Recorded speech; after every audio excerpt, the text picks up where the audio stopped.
Hello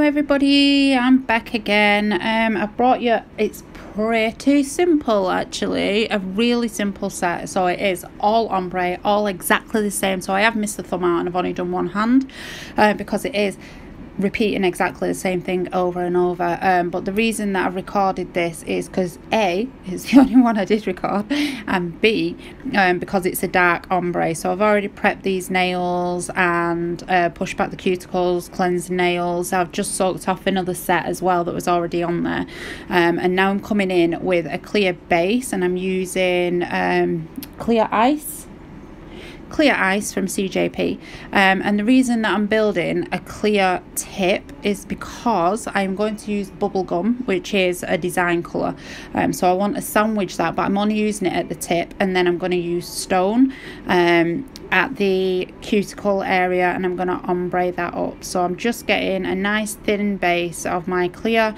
and just patting that into shape, and then I'm going to do that on all 4 of these nails. And then I'll come back and do all the pink on all of these nails. I always start at the cuticle area and then pull it back. When I'm only making a tip, this is how I do it. I start at the cuticle area, I sort of feather it back, so I'm going to do like an ombre anyway, and then I pull out the shape. And if I've got a little bit too much, because sometimes you can pick up a bead that is a little bit too thick for a clear base, because you don't want it too thick. You're going to be putting a colour on there, and then you're going to be putting a cap on it as well, so you need to keep it as thin as possible, but that is just there for protection of the nail and a little bit of added strength as well. So sorry, yeah, I did lose my train of thought there a little bit. So if you do pat out a little bit too much, so you're trying to make this really thin, if it's still a bit bulky at the end, just pat it out longer than it would be, and then swipe the last bit off the end, and then you've got like the right sort of length and then the right thickness as well. This ombre was by no means, none at all, was it perfect. It really wasn't perfect. It is something that I struggle with, ombre in dark colours in particular. I did a black and nude the other day. I wish I'd have recorded it, but I didn't. I did try, but it just wasn't at all in shot, so I had to ditch that. But I did do a black and nude ombre, which you can see on my Instagram. So even though I don't record all of my sets, you will find them all on Instagram, so pop over there. It's Karen J Nails. It's dead easy. All of my social media is named Karen J Nails, all one word. So yeah, go over there and have a look at that. But this, it was the pigment in these colours is like really high. The grey was really dark that I was ombreing down, so on some of them it seemed to work a little bit better, and then on others not so much, but I'll talk you through that as we go through it. But yeah, dark ombre is really difficult. I mean, I find it difficult. It might just be me, I don't know, you might find it really easy, but yeah, all I'm doing is feathering back the bubblegum like you would if you was doing a pink and white ombre. So you feather back your white. I'm just doing exactly the same there, so I'm just making sure I've got full coverage on my tip now that clear has dried, and feathering it back nice and thin, and just making sure it's fully covered. So I'm just going to continue this again on all 4 nails, and then come back to that when I come in with the grey. I do just want to say hi to all of my new subscribers. Thank you all for your support. I am like literally, I'm just bowled over. You're just all awesome. Thank you very much for watching me and supporting me and sending me really nice comments, which obviously helps with a little bit of confidence, because you get some naff comments that does knock your confidence slightly, and you think, why am I even bothering doing this? I mean, we do this pretty much for free, do you know what I mean? And it is just so then you can see like how it's done properly when you're watching Liz Guild and Lorna Andrews, and you will see that this is how you do it properly. They do really awesome nails. I'm here to show you how you're doing it when you're still learning, because I mean, I don't feel like I am anywhere near their level, and I'm still trying to get there, and this is just basically a vlog of my journey getting there. I know that I will. I have confidence that I will. I fully do. Every time I do a new set of nails, I do see that I do something slightly different and it helps, and then I'll carry on doing that. So eventually I will do that on every single set. I am inconsistent quite a lot of the time. It depends on what kind of mood I'm in. I mean, I can have good days, bad days, naff days, do you know, but it's same as everyone else. But I'm just here to share that journey with you. I'm coming in here with Stone from CJP, so that actually ombre'd really well. I come in with a wet bead just over the pink, and then literally feathered down just the tip of that bead, and it is quite wet. So if it's wet, I do find this darker colour, because they have really contrasting colours, these two, so the darker colour did ombre out quite well, and then I think you'll find on this one it wasn't as great. I think the longer that I waited to ombre it down, the harder it become. On some of them I could see like little streaks, which was annoying me. Just wet your brush and try and brush them out. That's all you actually can do. If it does go horribly wrong, then you can always ombre some pink back up, but I didn't need to do that on these ones, because I felt like it was close enough to a good ombre, and what I was doing was capping them all in Au Naturel, and Au Naturel is it's like a foggy clear. That's the only way I can describe it. So it does sort of puts a little bit of a filter over them, if you like, so that did help quite a lot, but you'll see me coming with that shortly.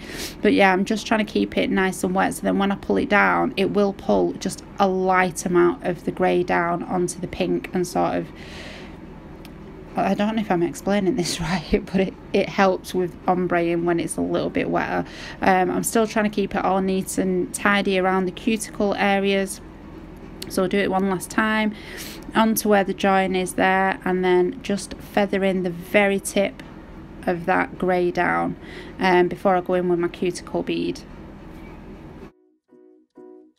So my main focus while I was doing this set was getting the ombre right. I wasn't too bothered about them looking like a bit shoddy around the edges, because I knew that I was going to file that perfectly fine. So yeah, I was just focusing on the ombre. This is the Au Naturel, so you can see it's like a cloudy. It doesn't look like that when you top coat over, which you'll see at the end. It doesn't look like that, so it looks like it sort of goes to grey to cloud to pink. When you top coat, it doesn't look anything like that, so I wasn't worried about that. I know that this is how it goes on and this is how it looks. So yeah, I'm just topping these all in Au Naturel, which is a saviour. You can use it on pink and whites as well, so if you can't get the ombre right on a pink and white, then just use Au Naturel. Or I actually quite like using negligee for pink and whites, because it adds like a little bit of a pop to them as well. So I've gone away, these have all dried now. I've already filed the little finger before I put my camera back on, unfortunately, and I'm just going to shape them. So I'll go down side wall, free edge, and then up and over the top, and just make sure that my shaping is right. I didn't record all of the filing because it's all exactly the same, except for I do get a flick her hand up and then turn it towards me so I can see it from her point of view, just to make sure that it's perfectly straight. I like nice straight lines, so yeah, you won't see that because it always goes out of shot when we do that bit as well. So I've just left a little bit of the filing in, and then we're going to add some crystals, which was, I don't want to swear, I'm trying not to swear because there was a little 2-year-old watching it apparently, and I said a bad word, so I'm not going to say any bad words, but it was a pain in the behind. It's like trying to do a cluster. I hate crystals anyway, we all know this. I can't stand putting crystals on. It is the bane of my life, but we did a cluster on these ones, which is even worse. So yeah, get ready for that. I've left it in as well because this is what I'm like. So wet bead of acrylic once I have cleansed all of them nails and filed them, and then I'm going to pop 3 pointy back crystals in a bundle on top of that nail, or I'm going to try. So I've gone in with my little tweezers and it doesn't want to turn around, so I've turned it around myself. This is sped up, and I've cut a few bits out as well because I spent so long trying to get these into place. This one I've just pressed in with my fingers, but before you see me pressing it in with my fingers, I tried about 60 times with my tweezers and it just kept dropping before I could get it on the nail. And then I was sort of running out of time because see me panicking. I was running out of time because my wet bead of acrylic was going to dry and it wouldn't hold this crystal in. So I've literally just got it with my hands, squoze them all in there together, and then press them into shape. So if you want to do a cluster the Karen way, then just flap, panic, stick them on and hope for the best, because that's what happened there. It was just like, what? Oh my god. So now that they're in place, I'm just going to leave them so then that acrylic can set properly. Luckily that bead was really wet, so I did get a chance to get it in there, and they did stick perfectly fine with no other help. And then I've gone in with the CJP gripper glue, and I'm just going to add some crystals and some little beads around the ends there. Then I'm going to top coat, cure for 60 seconds, pop on some cuticle oil. I think mine is Flower Blast from CJP, and then I will leave you the finished products. I know it was a very short video, but this is what I did, so hope you liked it. If you did, please give me a like and subscribe, and I will see you again very, very soon. Love you all. Bye.